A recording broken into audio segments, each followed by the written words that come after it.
Yeah, a few problems. They're a hopeless lot they let loose on this place, you know. John's heart doesn't just supply oxygen to other organs, it also supplies itself. Clinging to its surface are narrow blood vessels, coronary arteries, which feed the heart's own muscular walls.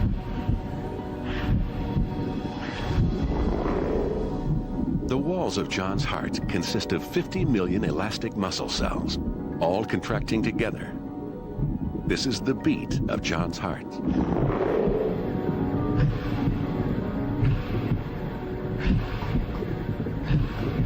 Yeah, we'll get it done. I'll just have to keep getting my hands dirty, that's all. Yeah, see you later. Bye. John, when you got a moment?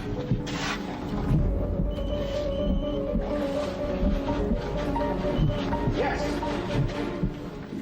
Unluckily for John, lurking inside one of his vital coronary arteries is a tiny time bomb. A growth no bigger than a grain of sand. It has the potential to alter the course of John's life.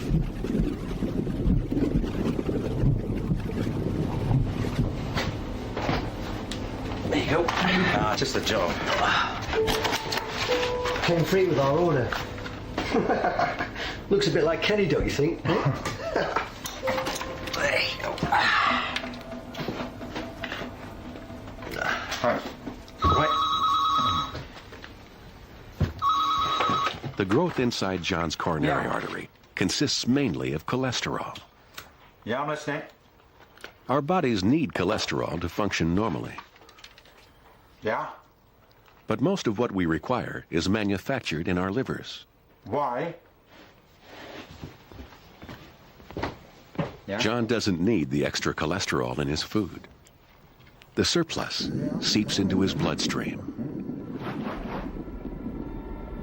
Small amounts can be transported safely, but too much and it spills out, polluting his blood with globules of free-floating fat.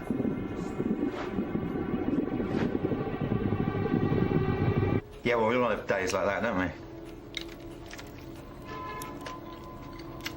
Yeah, go on then. Cholesterol globules sink into tiny cracks in John's artery wall, creating a fat-filled growth, a plaque.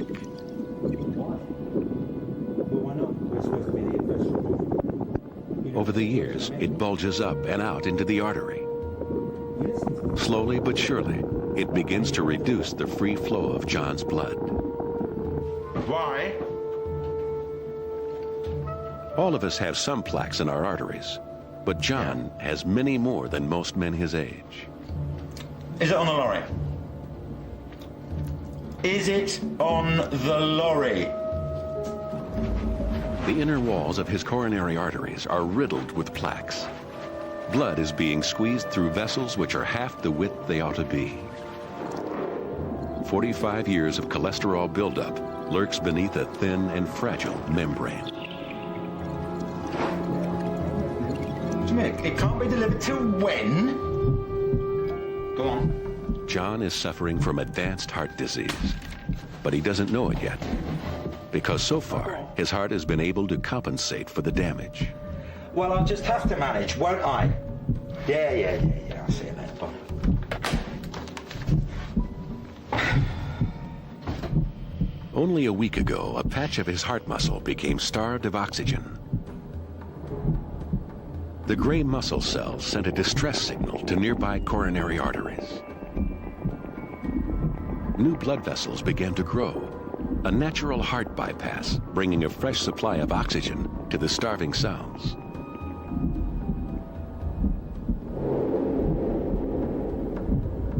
But this kind of bypass takes at least 2 days to grow. Too slow to save John if an artery were to block suddenly.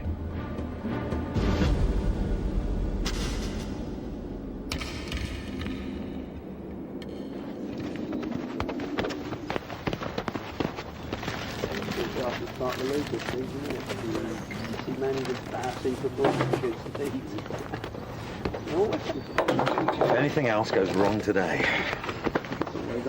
Pete, give us a cigarette, will you?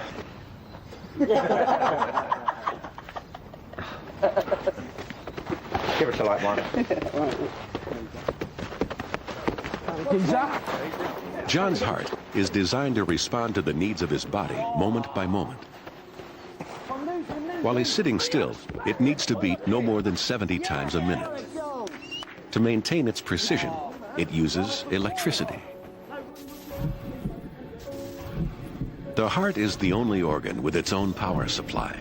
A natural pacemaker very deep in its walls generates electrical pulses which ensure its regular beat.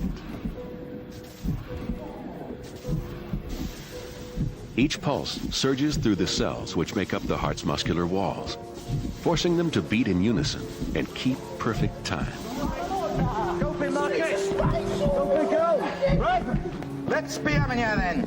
What kind of lunch break's that? What are you getting, mate? We've got another job to get to after this, you know? Another 10 minutes. Hey, get the ball against that wall. The whole lot will probably fall down by itself. Hey, 10 minutes then. Jimmy, come on. There you go.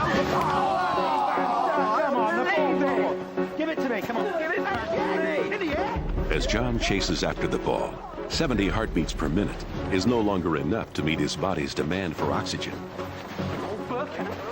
It's a long time since he did any exercise, and his leg muscles cry out for extra fuel.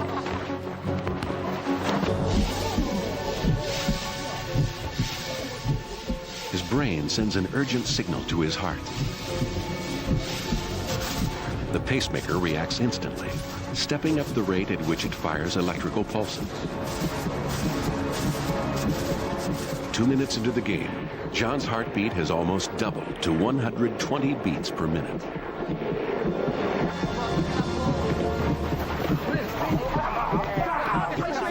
Even though he's the slowest player on the field, his heart is beating faster than anyone else's.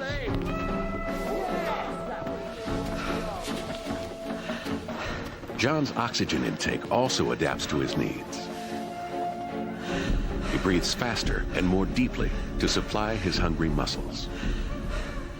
He's taking in nearly 20 times more air than normal.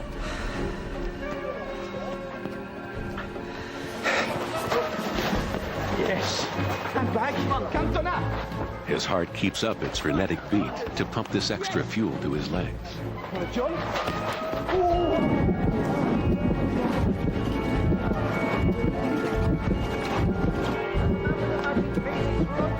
He must score, surely. Oh.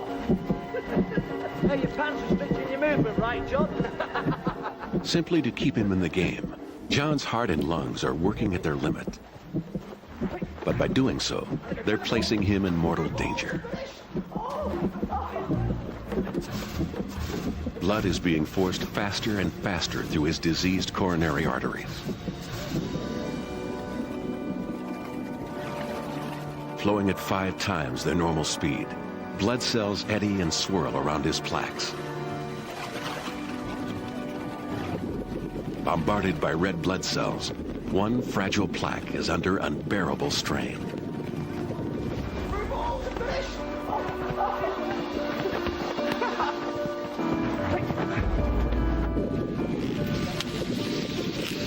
Its thin membrane is ripped open. Within moments, blood cells start to clot around the rupture. Anywhere else in John's body, this clotting response might save his life. But here, in his narrow artery, the effect is quite the opposite.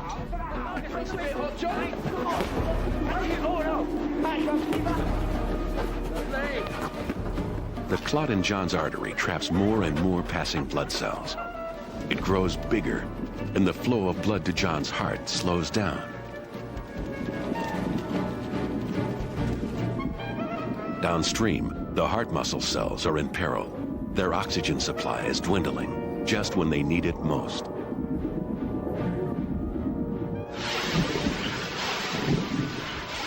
His starving cells send pain signals to his brain. But John has never experienced pain from his heart before. To him, it feels just like indigestion. Jimmy, your leg's too fast, John. Perhaps the old man's better off in goal. He has no idea that this is the start of a heart attack. The growing clot is now blocking 2/3 of his artery. John's indigestion is getting worse.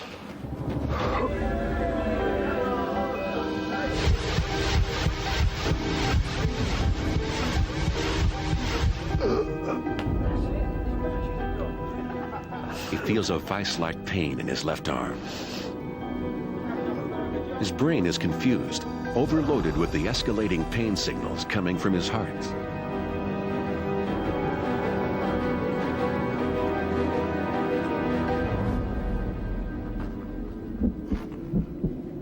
For the first time in his life, the regular beat of John's heart is under threat.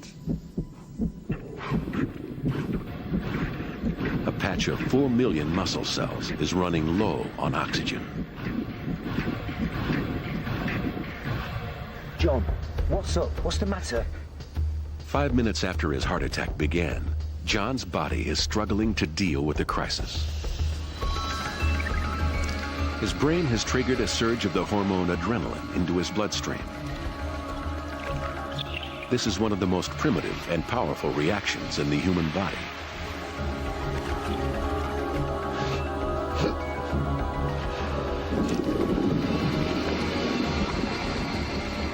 Adrenaline arrives in his heart and soaks into its inner walls. The pacemaker begins to accelerate. John's heart is racing at 140 beats per minute, even faster than when he was running around. But now all its efforts are focused on its own starving muscle.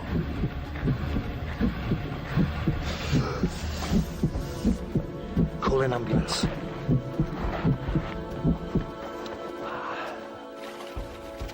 But adrenaline can do nothing about the growing clot, which fills 90% of his artery. The supply of oxygen to his heart cells is down to a trickle.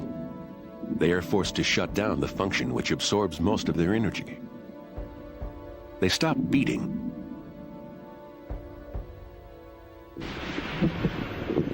leaving the rest of his heart to take up the slack. John's weakened heart cannot sustain its beat much longer.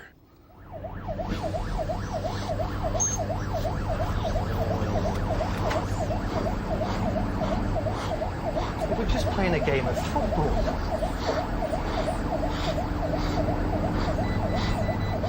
How's the pain now, John? Okay. He loves football, John. It's now 15 minutes since his heart attack began, and the flow of blood through John's artery is almost totally blocked. The heart muscle cells no longer have the energy to hold themselves in one piece. Their thin membranes are starting to leak.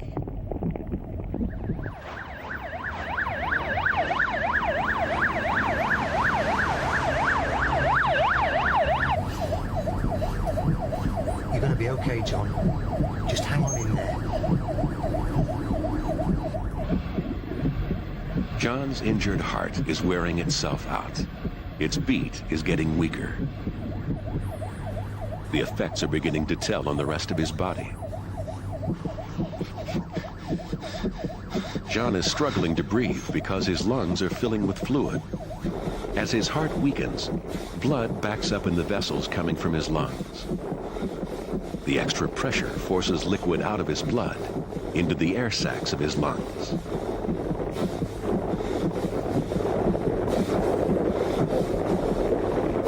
If the process doesn't stop, he could drown in his own body fluid. You must keep this on. Nice, steady breaths now.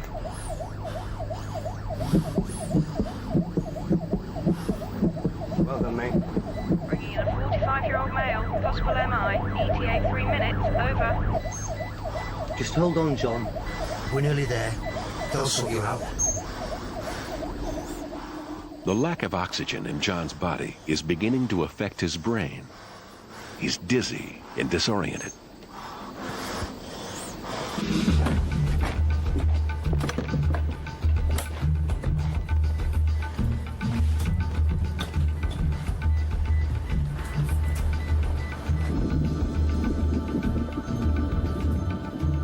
time is running out for John.